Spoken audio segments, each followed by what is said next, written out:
Hace 50 años, el 15 de agosto de 1971, el presidente Nixon dio un dramático discurso de 18 minutos que se transmitió por la televisión nacional. Era domingo.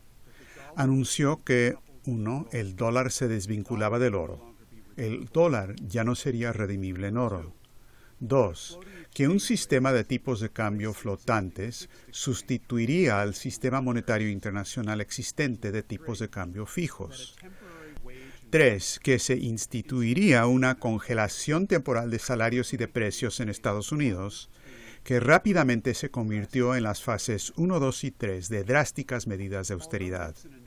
Aunque Nixon anunció estas medidas supuestamente para frenar la especulación financiera contra el dólar, en realidad abrieron las compuertas a la juerga especulativa más amplia y cuantiosa en la historia de la humanidad, acompañada del colapso de la economía física, que continúa hasta hoy día. Accordingly, I have directed the Secretary of the Treasury to take the action necessary. Por consiguiente, le he ordenado al secretario del Tesoro que tome las medidas necesarias para defender al dólar de los especuladores. Le ordené al secretario Connolly que suspenda temporalmente la convertibilidad del dólar al oro y a otros valores de reserva, excepto en cantidades y condiciones que fuera determinado que son de interés de la estabilidad monetaria y del mayor interés de Estados Unidos. Cooperando plenamente con el Fondo Monetario Internacional y con quienes comercian con nosotros, vamos a presionar por las reformas necesarias para establecer un nuevo sistema monetario internacional urgentemente necesario. La estabilidad y tratamiento igualitario están en el interés de todos. I am determined that the American dollar must never again be a hostage. Yo he decidido que el dólar estadounidense no debe ser nunca más un rehén en manos de los especuladores internacionales. Ha llegado el momento para poner las paridades en orden y para que las naciones principales compitan como iguales. Ya no hay ninguna necesidad de que Estados Unidos compita con una mano atada a su espalda. Al discurso de Nixon le siguió la Conferencia Monetaria Internacional en las Azores en 1972, en la que oficialmente se dio por terminado el sistema de tipos de cambio fijos. Y más tarde, en 1999, se derogó la ley Glass-Steagall de Franklin Roosevelt, que le puso el último clavo al ataúd. La acción tomada por Nixon desató una frenética especulación internacional que hoy ha llevado el total de los instrumentos financieros especulativos, como los derivados, a cerca de 2.000 billones de dólares. Eso es un 2 seguido de 15 ceros. Sin duda, han habido otras burbujas especulativas en la historia, como la burbuja de los tulipanes de 1634 al 38, la burbuja de Mississippi 1719 al 20 y la burbuja del Mar del Sur de 1720. Pero todas ellas fueron más pequeñas y de más corta duración que la monstruosidad de hoy. El anuncio de Nixon del 15 de agosto de 1971 fue la decisión de política económica más trascendental y catastrófica del siglo XX por sus consecuencias hasta el presente. Un economista, y solo ese economista, dio en el clavo. Advirtió que se avecinaba, explicó lo que significaba las pocas horas de su anuncio, y dedicó las siguientes 5 décadas a advertir que si se continuaban aplicando esas políticas, el mundo se sumiría en una crisis de desintegración sistémica y la probabilidad de políticas económicas fascistas. En todo este tiempo presentó programas detallados para revertir la crisis, fundamentados en la idea de conseguir la paz por medio del desarrollo y de fomentar los poderes productivos del trabajo en cada persona del planeta. Ese hombre fue Lyndon LaRouche. LaRouche fue vilipendiado y encarcelado injustamente durante 5 años por estos esfuerzos. Sus propuestas no se aplicaron en el sector transatlántico y hoy el planeta paga el alto precio por esa necedad en la forma de un estallido hiperinflacionario, una pandemia descontrolada y mortal y el peligro de una guerra termonuclear. Como resultado de la campaña para difamar a LaRouche y silenciar sus ideas, aunque tal vez hayas oído hablar de LaRouche, es muy probable que realmente no hayas leído nada de lo que él escribió, ni hayas estudiado con seriedad sus escritos. Pero algunas personas, destacados científicos y dirigentes políticos en distintas partes del mundo, sí escucharon a LaRouche y sí estudiaron su obra, desde el gigante científico ruso Boris Kuznetsov hasta el expresidente de México, José López Portillo, y el exministro de Economía de Italia, Giulio Tremonti. La Fundación por el Legado de LaRouche se enorgullece de anunciar que el sábado 14 de agosto, a 50 años del fatídico anuncio de Nixon, celebrará un seminario internacional en el que participarán destacados pensadores internacionales. Podrás escuchar directamente de ellos acerca de los logros de LaRouche en economía, su inigualable récord de pronósticos y sus propuestas programáticas para desarrollar cada rincón del planeta y del sistema solar. El seminario te ayudará a entender por qué ya es hora de exonerar las ideas de Lino LaRouche, tanto por razones de simple justicia como para poder aplicar por fin sus programas.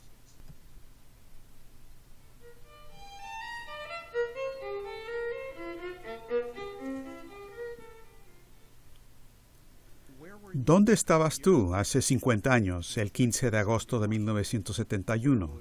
¿Dónde estarás dentro de 50 años? Aunque hay muy pocos individuos vivos en el planeta hoy que vayan a experimentar en persona esas dos fechas, hace 50 años y 50 años en el futuro, es no obstante el punto de vista apropiado desde el cual todos los individuos debieran ubicar su identidad, como hizo LaRouche. ¿Qué ocasionó el anuncio que hizo Nixon el 15 de agosto del 71?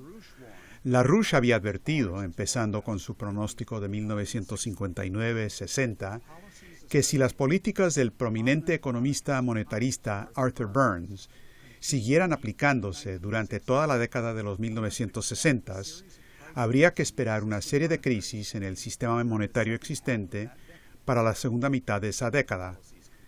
Si se continuaba con esas políticas, alertó LaRouche, haciendo caso omiso de las advertencias de las crisis monetarias, habría un colapso general del sistema de Bretton Woods existente.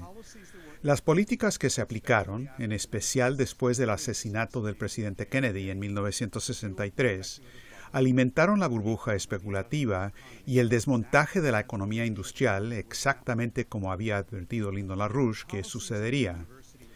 Las políticas de Milton Friedman, de la Universidad de Chicago, se aplicaron con ganas en el gobierno de Nixon, bajo la asesoría de personas como Arthur Burns, George Shultz y Paul Volcker. Friedman había pedido explícitamente desvincular el dólar del oro. Hay que liberar el dólar, dejando de fijarlo. Y en los meses que precedieron al 15 de agosto de 1971, Arthur Burns, que entonces era presidente de la Reserva Federal, llamaba frenéticamente por teléfono a los bancos de Wall Street, prometiendo que la Reserva Federal les daría todo el dinero que necesitaran en el momento que lo necesitaran. Desde una tasa de cero, la tasa de crecimiento de la oferta monetaria creció a 13%. Fue la versión de los años 70 de la emisión cuantitativa de hoy. Mientras que LaRouche advertía públicamente que era inminente un estallido financiero, todas las principales celebridades económicas estaban ocupadas asegurando lo contrario. Arthur Burns dijo en 1969, y lo cito, «Las crisis financieras que con frecuencia perturbaban la vida económica en tiempos anteriores ya no agravan nuestros problemas». Cierra comillas. George Shultz, director de la Oficina de Administración y Presupuesto, declaró el 10 de mayo del 71, y lo cito, «Cuando Nixon llegó a la presidencia, otros dijeron que el impulso inflacionario nunca se podría contener sin tomar control de facto de alguna actividad económica importante o una gran depresión. Pero sí se logró, y sin ninguna de las dos cosas». Cierra comillas. Y, por supuesto, estaba Paul Samuelson, ganador del Premio Nobel de 1970, y cuyo libro de texto de economía ha sido estudiado por cientos de miles, si no es que millones, de desventurados estudiantes universitarios de economía. Él garantizaba que, abre comillas, «el sistema fiscal moderno tiene grandes propiedades intrínsecas de estabilización automáticas. Durante todo el día y la noche, sea que el presidente esté en la Casa Blanca o no esté, el sistema fiscal está ayudando a mantener la estabilidad de nuestra economía. Si se iniciara una recesión mientras el Congreso está fuera de sesión, entrarían en acción de inmediato poderosas fuerzas automáticas para contrarrestarla sin necesidad de ninguna reunión de comité o del ejercicio de cualquier inteligencia humana. Cierra comillas. Quizás en lo único que podemos estar de acuerdo con Samuelson es en que ciertamente no hubo ningún ejercicio de inteligencia humana. Lyndon LaRouche decidió, al ver el desastre que se venía en Estados Unidos, que ya era tiempo de demoler la reputación académica de estos y otros economistas. Él desafió personalmente a quienes él llamaba charlatacadémicos y a un debate público para demostrar que sus políticas, tanto de los keynesianos como de los friedmanitas, estaban llevando al mundo hacia un nuevo fascismo, modelado en la economía de los campos de concentración del ministro de Finanzas de Hitler, Hjalmar Schacht. Tal vez el más famoso de estos debates fue el que Lyndon LaRouche realizó con el principal economista keynesiano del país, el profesor Ava Lerner, el 2 de diciembre de 1971, ante cientos de estudiantes en el Queens College de Nueva York, durante el cual, finalmente, el liberal Lerner no se aguantó y soltó: pero si Alemania hubiese aceptado las políticas de Schacht, Hitler no habría sido necesario. Cierra comillas. Años más tarde, el supuesto rival de Lerner, Milton Friedman, también salió en defensa de Schacht en respuesta a una pregunta formulada por teléfono en un programa de radio de Chicago el 24 de julio de 1978. Friedman dijo, y lo cito: «No se puede responsabilizar al Dr. Schacht de los crímenes de los nazis. Los Hitler surgen de la inestabilidad monetaria y Schacht era un genio en la prevención de la inestabilidad monetaria. Si sus políticas hubieran tenido éxito, Hitler no habría llegado al poder». Cierra comillas. Ambos no hacían más que seguir los pasos del mismísimo Lord John Maynard Keynes, quien elogió la obra de Schacht en la introducción a la edición alemana de 1937 de su Teoría General. Abre comillas. Debo admitir que gran parte del siguiente libro se escribió e ilustró en referencia a la situación de los países anglosajones. Sin embargo, la teoría de la producción en su conjunto, que es el objeto de este libro, se puede adaptar mucho mejor a las condiciones de un Estado totalitario que la teoría de la producción y la distribución de la riqueza en circunstancias de libre competencia y una gran medida de laissez-faire. Cierra comillas.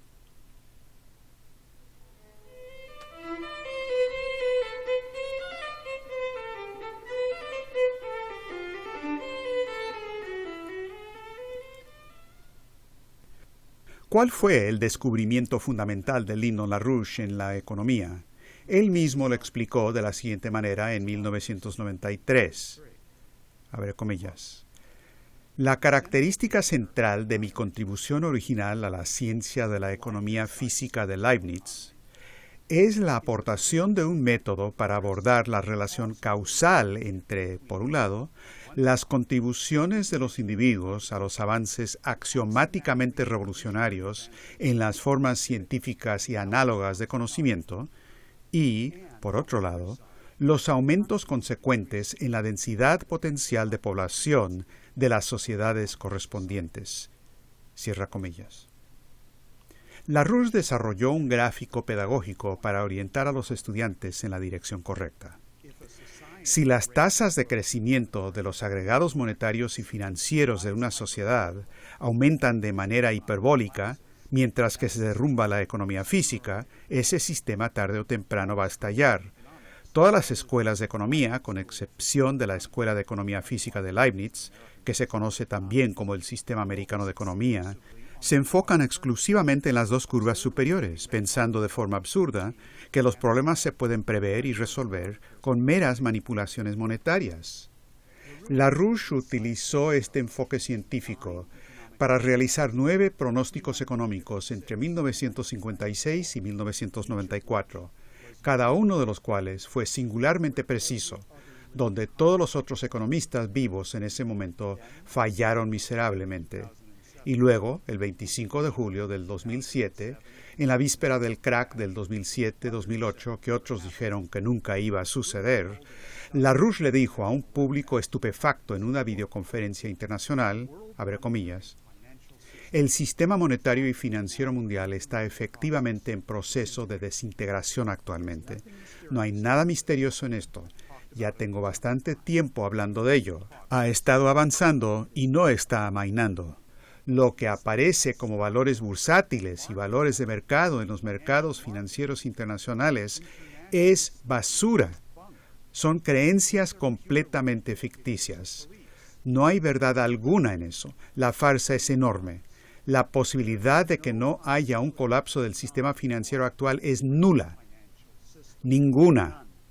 Cierra comillas. En cuestión de semanas, el mercado interbancario se congeló por completo, seguido rápidamente por las bancarrotas de Northern Rock y de Bear Stearns, y luego el colapso de Lehman Brothers en septiembre del 2008.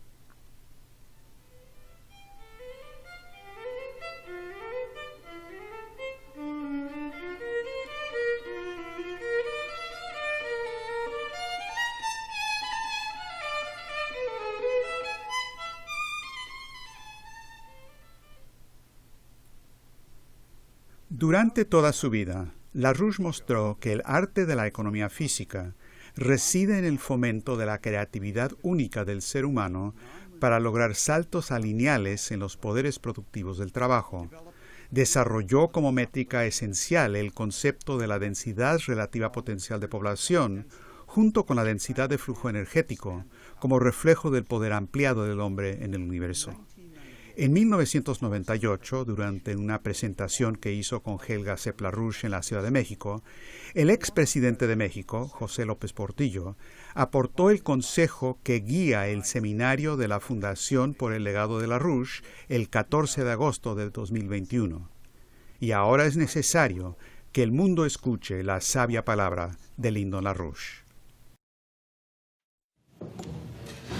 Yo felicito a doña Helga por estas palabras que me impresionaron especialmente porque primero me encerraron en el Apocalipsis, pero después me tendió la escala para que bajáramos a otra tierra de promisión. Muchas gracias, doña Helga. Doña Helga, y en esto quiero felicitar a su esposo Lyndon LaRouche, y ahora es necesario que la sabia palabra de Lyndon LaRouche se escuche en el mundo, y ahora es por la voz de su señora esposa como hemos tenido el privilegio de escuchar.